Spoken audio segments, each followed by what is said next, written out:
iki kigo twagikoze kugira ndababwire yuko umwimenyerezo twarimwo waheze. Umwimenyerezo uraheze, haheze imyaka 2 n'inusu abene gihugu tutarabona ko duteza kubabera indongozi vy'ukuri, kubatunganiriza vy'ukuri nk'uko nyene cubara mukuru w'igihugu cyacu Burundi bidusaba. Ibi biganiro nkoze mu gihugu cyose nukumenyesha mwebwe mwese indongozi muri ngaha kumwimenyerezo uheze. Igihugu ntigikinirwa ko, igihugu kirakingirwa, igihugu kirashigikirwa. Nta gihugu rero gishobora kubaho kitagira kirazira, nta gihugu gishobora kubaho kitagira ubutunzi.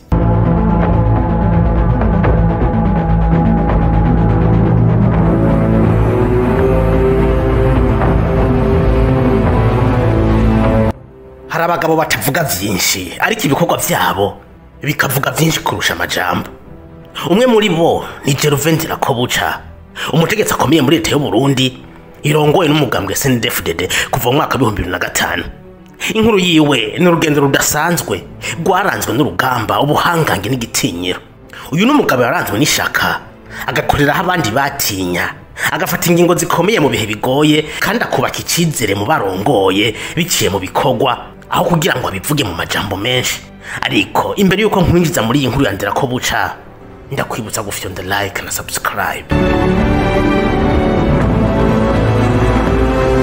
Gervais Ndirakobuca yavutse mu mwaka w'igihumbi kimwe n'amajana 970 mu buraruko bushira uburengero bw'u Burundi. Nk'abandi barundi bavutse muri iyi myaka bakuriye mu njyane za politike zaranze Burundi kuva buronkejwe ntayo kwikukira gushika mu mwaka wa 2002. Mu mwaka w'igihumbi kimwe n'amajana 996 Ndirakobuca yari kapitene mu ntagwahika za FDD, Force pour la défense de la démocratie. Iri ryari ishami rya gisirikare ryahavuye rifatana na CNDDFDD biyemeza guhabuza demokrasi yari ihejeje kunyagwa abarundi inyuma y'igandagurwa ry'incungu Melchior Ndadaye.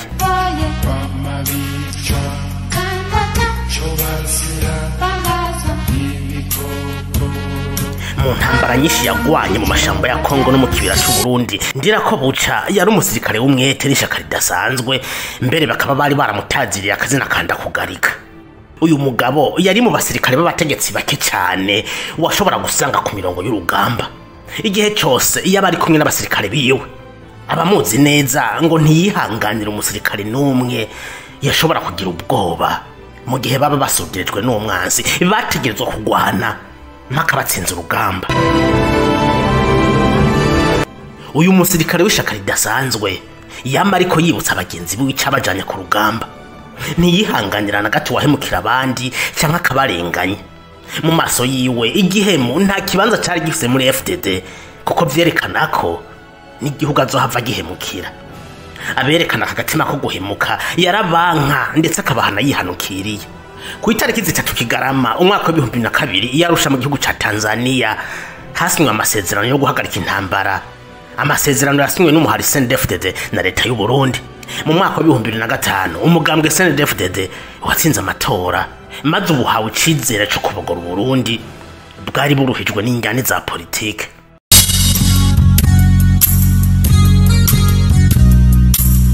Muri ubu Burundi bushasha bwa CNDDFDD, Gervais Ndirakobuca ntiyibagiwe. Yabaye mu nzego z'igipolisi cy'u Burundi gushika mu mwaka wa 2012 aho yagenye kuba umuhanuzi mwishikira mu biro bijejwe iperereza byatwagwa na Adolphe Nshimirimana. Uyu ndi mu generale yarakomeye ku butegetsi bwa Petero Nkurunziza. Iki gihe Ndirakobuca yakorana neza na Adolphe Nshimirimana hamwe na Guillaume Bunyoni yari umushikiranganji w'umutekano. Mu mwaka wa 2019 Ndirakobuca yagizwe umuyobozi mukuru w'urwego rw'iperereza ry'u Burundi, asubirira Etienne Ntakarutimana nawe yari yasubiriye General Godefroid Niyombare mu mwaka wa 2015. Muri uyu mwaka nyene mu gihe cy'imyerekano Ndirakobuca yashiriweho ibihano na Leta zunze ubumwe za Amerika n'ibihugu by'ubumwe bwa Buraya, yagirizwa guhohotera aba bari bihereje amabarabara biyamiriza ikiringo cya gatatu cya Petero Nkurunziza. International Criminal Court ikaba ari sentare mpanavyaha mpuzamakungu yakomeje amatohoza ku byaha vyarirwa abategetsi bamwe bari muri Leta y'u Burundi, maze kwa 18 Munyonyo umwaka wa 2021 Perezida wa Leta zunze ubumwe za Amerika Joe Biden asinya itegeko rikura ibihano byari vyafatiwe Burundi n'abandi bategetsi harimo na Ndirakobuca. Kino gihe yari umushikiranganji w'intwaro yo hagati mu gihugu, umutekano n'iterambere rusangi, amabanga yabayemwo gushika mu mwaka wa 2022 aho yasubiriye Ngibi Bunyoni mu mabanga y'umushikiranganji wa mbere. Ngibi Bunyoni yagiriwe n'ibyaha bikomeye harimo n'ico guhungabanya umutekano w'igihugu maze acirwa umunyururu wo guherayo. Muri uyu mwaka nyene mu kwezi kwa Gitugutu ubumwe bwa Buraya inyuma ya Leta zunze za Amerika nabo bwafuse ibihano bwari bwafatiye Ndirakobuca maze ababaye umwere imbere y'ivyaha yagirizwa n'amakungu. Nk'umushikiranganji wa mbere yahumurije abarundi ati imyaka y'imyimenyerezo yaraheze, tugiye kubabera abavyeyi nk'uko Leta yacu ari imvyeyi nyene. Nibukeye kabiri yaciye ashiraho Leta aca yita Leta mvyeyi, Leta nkozi. None uno musi imyaka 2 n'unusu iraheze twarabaye abavyeyi ivyo kuri. Iki kigo twagikoze kugira nababwire yuko umwimenyerezo twarimwo waheze. Umwimenyerezo uraheze, haheze imyaka 2 n'unusu abene gihugu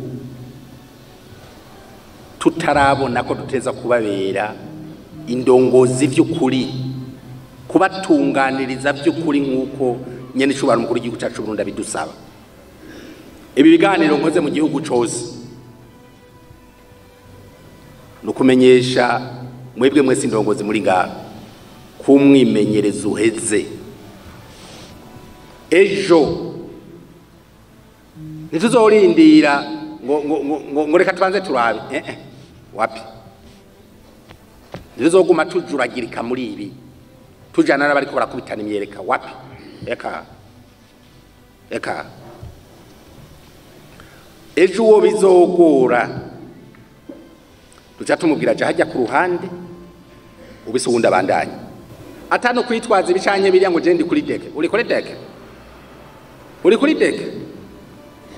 Ngo kwitegeko ry'umukuru w'igihugu ngo jewe ngo niryo rinshiraho ngo nawe ushobora kunkura ngo adaciye mu itegeko ry'umukuru w'igihugu. Yo turagukuzi kete byanditse kuri obuje gusajya hejuru twandika ko akantu kitwa suspension,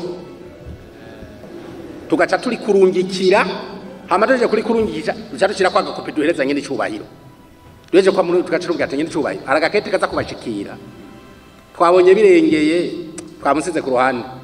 Mugabo kuri umuvyeyi turondere wundi muntu yo dufasha kugira yumva ingorane za bene gihugu. Iryo kete ryamazwe kwandikwa riba ryanditswe ntirisubira inyuma, biba byaheze. Niyo utarataza ngo reka ngende ngo byanditswe. Iyo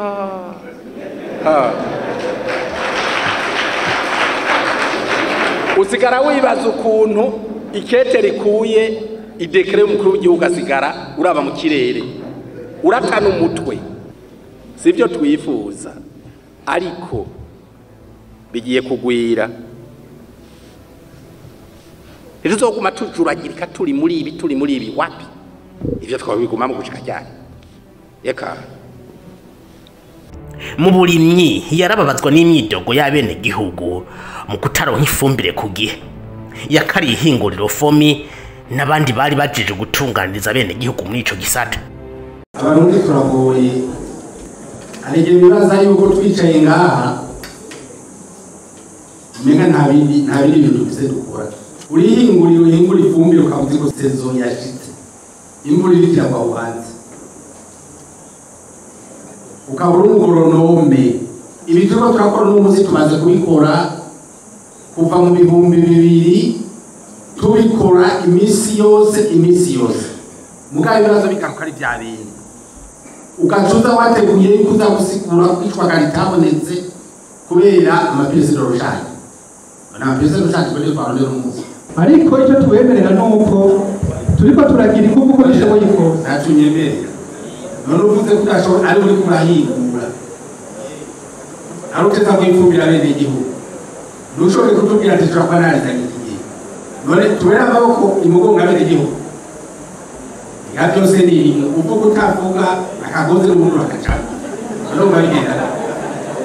agora kugende ejo mume amatariki abanduka ejo mu amatariki abanduka ubwo natubura tukashika twabo kugende ikibazo kiri ngaha ni ya ngwara twagwaye aho usanga umuntu afise monopole hajya monopole imisi yose yamara imbi kuko ntuzomenya dozaje uko yayigize wewe uzotanga uko nyene twama twagize ama prelevement tugize amadesante tutababwiye tukagira ama prelevement tugapima mugabo uhavuye ugaheza gupima nta wuzi bica bikurikira kuko abazi ko ejo udasubira kusubirayo iki rero nico kibazo mugabo nibaza yuko avec la nouvelle usine de blending iri kiraba monte ibugendana nibaza ko izofasha byinshi parce que blending yoyo umwavu uzokogwa par rapport au sol kuko umwavu wa fomi dukoresha uno munsi uzokubwira kuri efficace pour l'oli azoba ari karaguhenda ijya twita totahaza uyisize mu muceri nta kivamwo nico gituma au niveau du gouvernement nous avons obuteye yuko ku muceri dukoresha ire ijyanye na matière première yo dukoresha igisiga rero no kuraba yo imbura nayo nyene kandi naho nyene no kuraba niyo imbura uko ikogwa amase babanza kuyaturira sibe bushimiste abashimiste bo turabira ubona amase wayaturiye bica bigenda gute sinzi babanza guturira ntavyo nzi amase y'ikirundi ivyo byose ntavyo nzi ariko nibaza yuko uno musi aho tugeze nibaza yuko kubera abandi bariko barabona iyo izine nshasha nibaza yuko bizogira icyo bikoze bikagira icyo bidufashije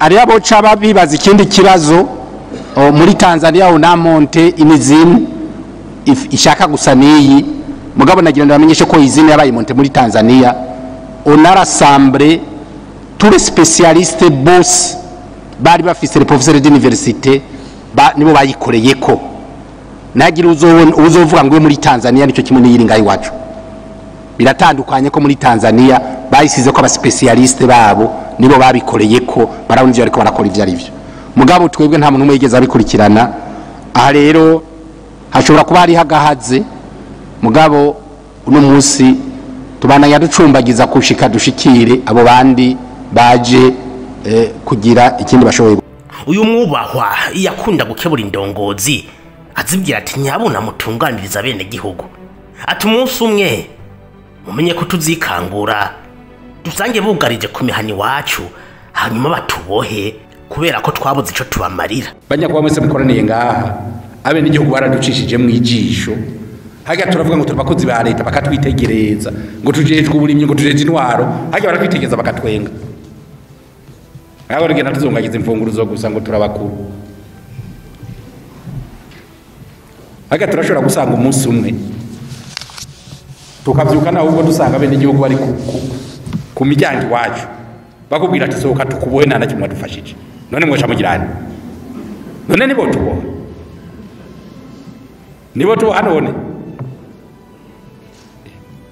none gira mwesha mugirane ugiye igipolisi cyo bashobora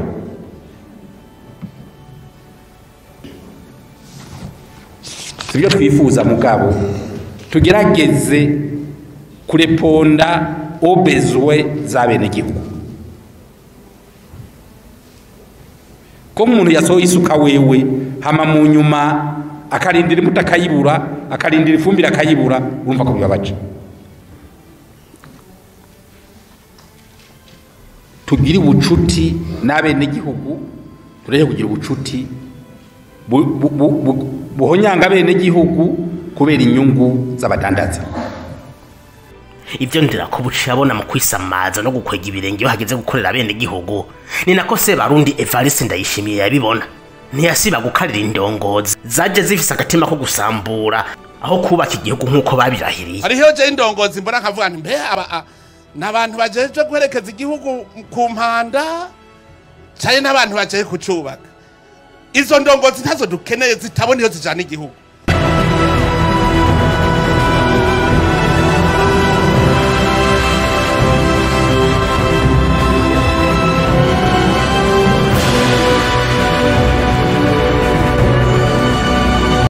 urugendo rwa Gervais Ndirakobuca kuva mu birindiro by'intagoheka za FDD gushika ku ntebe y'umushikiranganji wa mbere rwaranzwe no kwizegwa ahabwa amabanga toroshe mu buzima bw'igihugu naho yarafite ishaka ryo gukorera igihugu akanakarira indongozi zititaho iterambere ry'abene igihugu.